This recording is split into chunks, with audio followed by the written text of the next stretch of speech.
Well, good morning and welcome to 755 Live, about 5 minutes of what Jesus said. Um, if you're not aware of our Bible plan, we every weekday have a new section of reading that starts with a command of Jesus and a little soundbite about that. Today's soundbite is from John 15:4, where Jesus said, "Don't go it alone." And on the Bible plan today, it actually kind of coincided. The gospel section is John 15, the entire chapter there. And what Jesus is talking about here when he says, "Don't go it alone," let's just read that from John 15, verse 4. He said, "Remain in me, and I will remain in you. For a branch cannot produce fruit if it is severed from the vine, and you cannot be fruitful unless you remain in me." So basically, we sum that up by saying, don't go it alone. We have to remain in Christ, in the vine, in order to be fruitful. We can't be fruitful. We can't do the things that God has called us to do if we don't remain in the vine. But it's very interesting to realize that in context, when Jesus talks about remaining in the vine, he uses a plural term earlier in the chapter of John 15. He says, "Yes, I am the vine. You are the branches. Those who remain in me and I in them will produce much fruit. For apart from me, you can do nothing." Actually, that's the same verse, just in but he is the vine. We are the branches. We are a plural, not just a singular branch.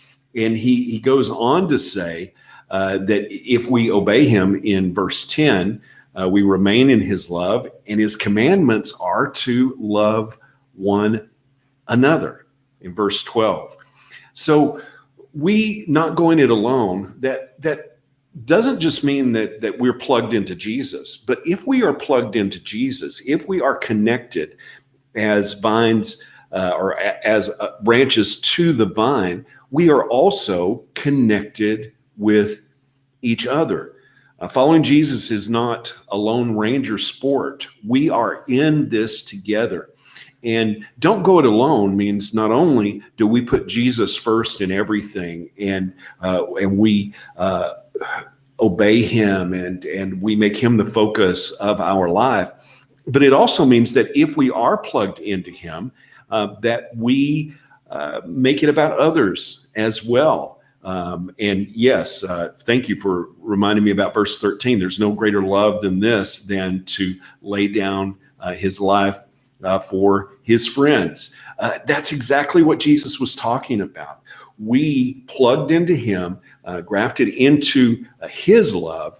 That gives us the ability to love one another, so we don't go it alone. Isolation is where the enemy attacks, and this year has been a time of isolation for so many.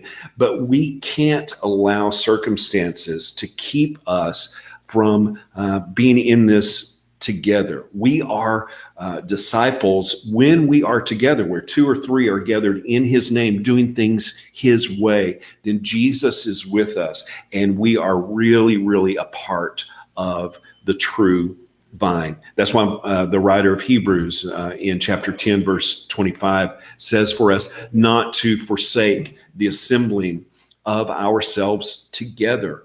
We aren't in this just by ourselves. We aren't Lone Ranger disciples. We follow him together.